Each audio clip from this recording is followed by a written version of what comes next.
લાખો રૂપિયા, હું તો કહું કરોડો રૂપિયા હોય તો ના નહીં, ભાવનગરના શાસકોને અધિકારીએ રખડતા ઢોરની પાછળ બગાડ્યા છે. ભાવનગરમાં પરિસ્થિતિ રખડતા ઢોરના કારણે હું અત્યાર સુધીમાં 22 ભાવનગર શહેરમાં મૃત્યુ પામ્યા છે.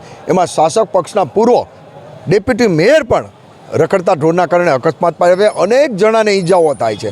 અનેક ભાવનગરના પ્રજાજનો થાકી ગયા છે આ રજૂઆત કરીને.